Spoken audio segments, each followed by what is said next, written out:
11 सितंबर के Gurukul prep daily podcast में आपका स्वागत है।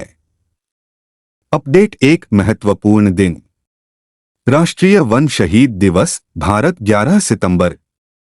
भारत में राष्ट्रीय वन शहीद दिवस हर साल 11 सितंबर को मनाया जाता है। यह उन बहादुर व्यक्तियों के लिए एक श्रद्धांजलि के रूप में है जिन्होंने जंगलों और वन्य जीवों की साहसपूर्वक रक्षा करते हुए अपना बलिदान दिया, जो हमारे ग्रह के समग्र स्वास्थ्य के लिए अत्यधिक महत्व रखते हैं। पर्यावरण मंत्रालय ने 2013 में राष्ट्रीय वन शहीद दिवस को चिह्नित करने के लिए 11 सितंबर को दिन के रूप में चुना, क्योंकि यह खेजड़ली नरसंहार 1730 की वर्षगांठ थी। मारवाड़ साम्राज्य में नरसंहार तब हुआ जब महाराजा अभय सिंह राठौर खेजड़ली के बिश्नोई गांव के पास पेड़ों को काटना चाहते थे।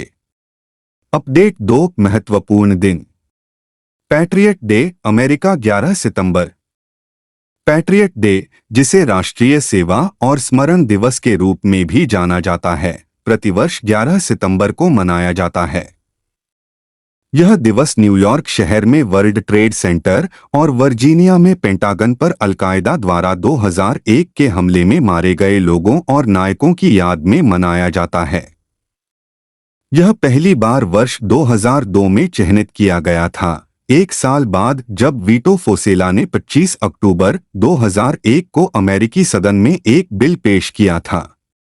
इसके अलावा पैट्रियट डे 11 सितंबर को पैट्रियट डे अप्रैल के साथ भ्रमित नहीं होना चाहिए, जिसे भी पैट्रियट डे कहा जाता है। अप्रैल के तीसरे सोमवार को मनाया जाने वाला यह 1775 में लेक्सिंगटन और कॉनकॉर्ड की लड़ाई की याद दिलाता है। अपडेट। 3 समझौता।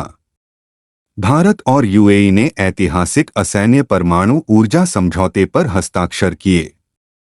पहली बार भारत और संयुक्त अरब अमीरात यूएई ने असैन्य परमाणु सहयोग के लिए समझौता ज्ञापन MOU पर हस्ताक्षर किए हैं। Nuclear power corporation of India limited NPCIL और ENEC अमीरात परमाणु ऊर्जा कंपनी के नेतृत्व वाली Barakah nuclear power plant operations and maintenance के बीच सौदा शेख खालिद बिन मोहम्मद बिन जायद अल नाहयान की भारतीय यात्रा के दौरान हुआ, जो अबू धाबी के क्राउन प्रिंस है। यह समझौता ज्ञापन भारत और संयुक्त अरब अमीरात के बीच कुछ वर्षों तक चली परमाणु सहयोग से संबंधित चर्चा का परिणाम है। अपडेट। 4 पुस्तकें। IIM बैंगलोर अपने वनस्पतियों और जीवों को प्रदर्शित करने वाली एक पुस्तक लॉन्च करेगा। भारतीय प्रबंधन संस्थान बैंगलोर IIMB के वनस्पतियों और जीवों को प्रदर्शित करने वाली एक पुस्तक का विमोचन 14 सितंबर को किया जाएगा। Exploring nature, flora and fauna of IIM Bangalore नामक पुस्तक Bangalore international centre BIC library में लॉन्च की जाएगी। IIMB ने एक प्रेस विज्ञप्ति में कहा, एल्ट्रीम पब्लिशर्स द्वारा प्रकाशित इस पुस्तक के सहलेखन IIMB के मार्केटिंग फैकल्टी के professor G. Shainesh the naturalist school की संस्थापक प्रिया वेंकटेश और जंगल लॉज एंड रिसॉर्ट्स के मुख्य प्रकृतिवादी कार्तिकेयन एस हैं। अपडेट। 5 रक्षा। भारतीय सेना और IAF ने लॉजिस्टिक कौशल को बढ़ावा देने के लिए गति शक्ति विश्वविद्यालय के साथ समझौता ज्ञापन पर हस्ताक्षर किए। भारतीय सेना और भारतीय वायु सेना ने लॉजिस्टिक संचालन में कर्मियों के कौशल और क्षमता निर्माण को बढ़ाने के लिए गति शक्ति विश्वविद्यालय के साथ एक समझौता ज्ञापन MOU पर हस्ताक्षर किए हैं। इस अवसर पर रक्षा मंत्री राजनाथ सिंह ने कहा कि यह विश्व स्तरीय और भविष्य के अनुकूल लॉजिस्टिक्स प्रणाली के निर्माण और रक्षा क्षेत्र में आत्मनिर्भरता हासिल करने के लिए एक महत्वपूर्ण साझेदारी है। इस अवसर पर रेल मंत्री अश्विनी वैष्णव ने कहा कि अत्याधुनिक लॉजिस्टिक्स शिक्षा, अनुसंधान और नवाचार के साथ सशस्त्र बलों को सशक्त बनाने में विश्वविद्यालय एक महत्वपूर्ण भागीदार के रूप में काम करेगा। अपडेट। 6 रक्षा। भारत अमेरिका संयुक्त सैन्य अभ्यास युद्ध अभ्यास 2024। भारत संयुक्त सैन्य अभ्यास का 20वां संस्करण युद्ध अभ्यास 2024 9 सितंबर को राजस्थान के महाजन फील्ड फायरिंग रेंज में विदेशी प्रशिक्षण नोड पर शुरू हुआ। इस साल का अभ्यास 9 से 22 सितंबर तक होगा। 2004 में अपनी स्थापना के बाद से अभ्यास युद्ध अभ्यास भारत और संयुक्त राज्य अमेरिका के बीच बारी-बारी से प्रतिवर्ष आयोजित किया जाता है। भारतीय सेना की टुकड़ी में 600 कर्मी शामिल हैं, जिसमें राजपूत रेजिमेंट की एक बटालियन शामिल है, जिसे विभिन्न अन्य हथियारों और सेवाओं द्वारा समर्थित किया गया है। अमेरिकी टुकड़ी सैनिकों की एक समान संख्या के साथ अलास्का में स्थित 11वीं एयरबोर्न डिवीजन की 24 से 11 बटालियन द्वारा प्रतिनिधित्व किया गया है। अपडेट 7 अंतर्राष्ट्रीय योगासन ने 2026 एशियाई खेलों में प्रदर्शन खेल के रूप में स्थान सुरक्षित किया। भारत के प्राचीन खेल योगासन को जापान के आइची नागोया में होने वाले 2026 एशियाई खेलों में एक प्रदर्शन कार्यक्रम के रूप में शामिल किया गया है।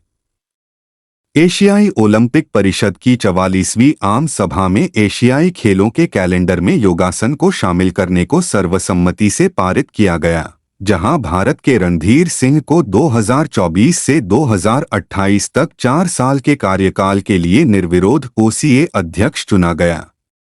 रणधीर ने कहा, योग नागोया में प्रदर्शन का खेल होगा क्योंकि 2026 एशियाई खेलों का कैलेंडर तैयार और स्वीकृत भी हो चुका है।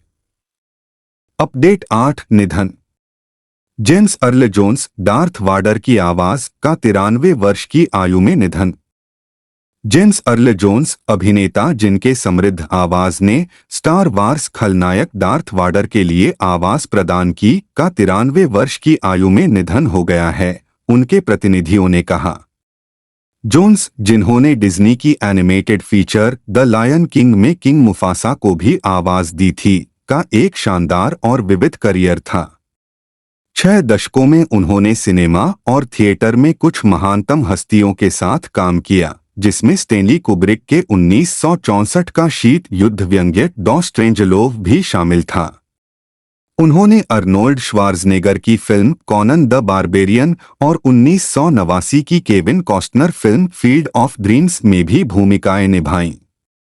अपडेट 9 रैंक और रिपोर्ट वायु गुणवत्ता रैंकिंग में सूरत शीर्ष स्थान पर। सूरत को वायु गुणवत्ता में सुधार के लिए भारत के शीर्ष प्रमुख शहर के रूप में स्थान दिया गया है। इसके बाद जबलपुर और आगरा हैं।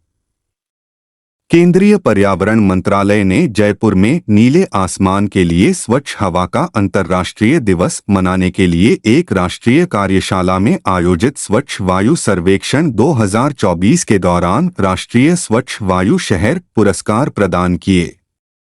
सूरत, जबलपुर और आगरा ने 10 लाख से अधिक आबादी वाले शहरों में शीर्ष 3 स्थान हासिल किए। फिरोजाबाद यूपी, अमरावती महाराष्ट्र और झांसी यूपी को 3 लाख और 10 लाख के बीच आबादी वाले शहरों में सर्वश्रेष्ठ माना गया।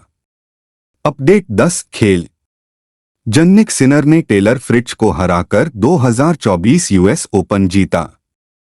जन्निक सिनर ने साल की अपनी दूसरी ग्रैंड स्लैम जीत हासिल की, जिससे अमेरिकी प्रशंसकों की उम्मीदों पर पानी फिर गया, जो 2 दशकों से अधिक समय से घरेलू चैंपियन का बेसब्री से इंतजार कर रहे थे।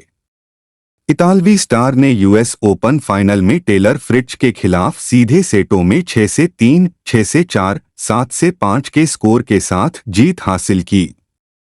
दुनिया के नंबर 1 खिलाड़ी, जिन्होंने पहले इस साल की शुरुआत में ऑस्ट्रेलियन ओपन जीता था, ने यूएस ओपन खिताब जीतने वाले पहले इतालवी व्यक्ति बनकर इतिहास रच दिया।